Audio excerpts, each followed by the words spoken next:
s'agissait de biens privés. C'est comme cette démonisation que nous connaissons dans les couples, où le mari ou la femme pense que le partenaire est sa possession. On ne peut pas parler avec, on ne peut pas garder. Chaque détail devient un problème. C'est comme ça que certains politiciens perçoivent la question du pouvoir.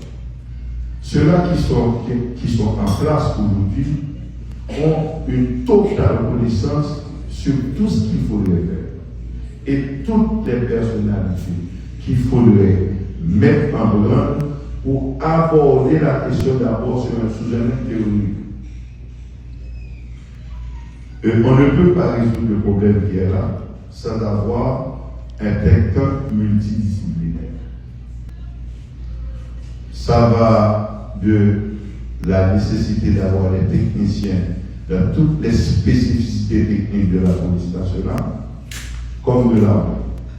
Ça va au moins 13 à 15 techniciens pour aborder la question de sa globalité et faire des propositions. Ensuite, aller à la réalité fonctionnelle, c'est bien d'avoir des hommes. Mais il faut que ces hommes soient entraînés et un niveau moral suffisant, parce que c'est seulement l'entraînement qui affermit le moral d'être. Nous parlons d'une armée, vous n'avez jamais vu cette armée s'entraîner quelque part. Vous avez vu cette armée se déplacer sur nos artères avec leurs infrastructures, leur matériel roulant. Vous les avez entendus et opérer les exercices en campagne, des manœuvres. Non. Il y a toute une série d'éléments hétéroclites ayant une bonne formation de base acquise dans les pays latino-américains, c'est vrai. Il y a des gens qui ont été formés en Équateur. J'ai eu le privilège d'aller assister les entraînements de commando de la promotion de Xavier Séguin, par exemple. Ils ont l'entraînement, la formation. Maintenant, quand vous avez ces éléments disparates dans l'armée, qu'est-ce qu'on fait? On fait une harmonisation opérationnelle. On ne peut pas prendre Maradona, Messi, Mbappé, parce que ce sont de bons joueurs individuels, et de croire que si on les met dans une équipe, ils vont donner des résultats. Ce n'est pas vrai. Quand c'est le fonctionnement ensemble, dans tous les détails de la vie, dans le sport, et dans les toilettes, on va se doucher, dans les lacs au quotidien, au réfectoire, c'est ce qui solidifie une forme d'unité. Au point que sur le terrain, le geste de celui-ci implique à l'autre la réaction qu'il doit. Une armée, c'est une continuité, ce n'est pas une invention brusque et imaginaire. Non. Est-ce que tout ceci veut dire qu'il n'y a pas de solution? Il y a trop de solutions. Il y a trop de solutions en Haïti. Notre premier handicap, c'est l'accaparement du pouvoir. Et j'ai personnellement la conviction qu'il y a beaucoup de politiciens en Haïti qui ne prendront pas le risque que quelqu'un vienne résoudre ce problème à la tête d'une équipe, bien entendu, rien qu'en pensant pour retomber politique pour cette personne. J'ai la totale que Mouni n'a pas de problème à résoudre, parce que dans la réalité, ce qu'il y a, c'est une lutte pour le pouvoir à venir. Il y a plus de monde qui t'a pris, et ils ne sont pas conscients, parce qu'ils veulent le pouvoir à venir.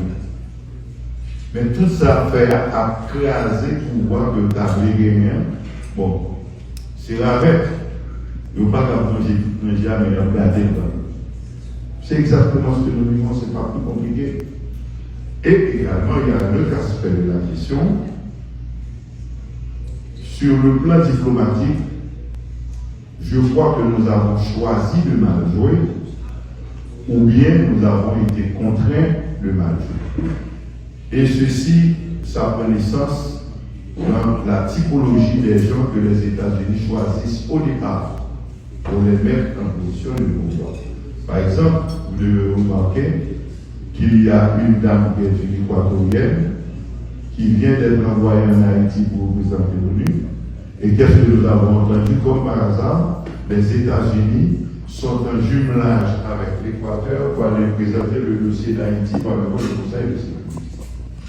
Il y a même une rencontre prévue entre le président américain et le président de l'Équateur sur le dossier d'Haïti.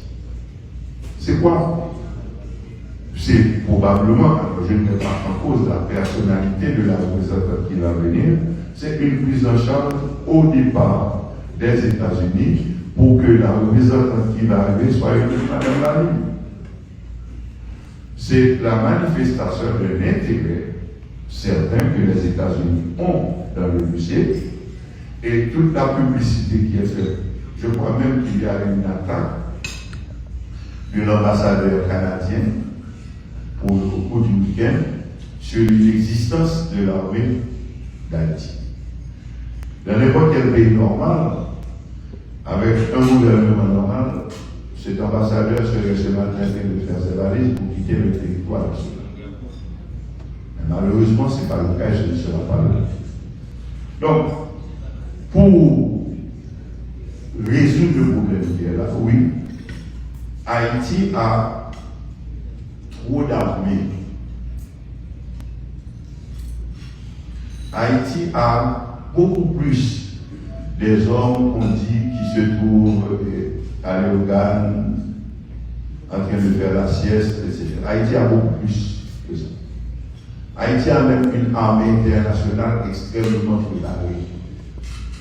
Mais il se trouve que nous ne savons pas comment mettre cette infrastructure humaine en place. Et sur le plan diplomatique, comment résoudre un problème technique et technologique. Car toute la bonne volonté qu'on peut avoir, tous les hommes qu'on peut avoir, l'armée, l'action militaire est aujourd'hui une action hautement technologique et scientifique. Il nous faut avoir les circuits pour avoir accès au matériel et l'équipement qu'il faut pour faire face à la situation. Je vais conclure sur une ambiance de folie. Quand on est oppressé, il y a énormément de responsables politiques qui prennent le risque de parler publiquement de choses dont on ne parle pas publiquement en matière militaire. On fait des discussions sur... Nous vous remercions. Nous vous remercions parce que vous abonnez avec Créole Promo sans prendre souffle. Et nous vous remercions tout parce que vous suivez Chanel. On sous plus gros plateforme, plus mon plateforme. Plateforme qui est là pour faire analyse sans fausse côté. Plateforme qui est là pour le bagay yo, Jean yo ya. Toujours abonné, toujours partagé, toujours commenté. Et n'attendons pour demander qui sont besoins, qui sont arrêtés et qui sont plus tout. Créole Promo, sans qu'on souffre. Ciao.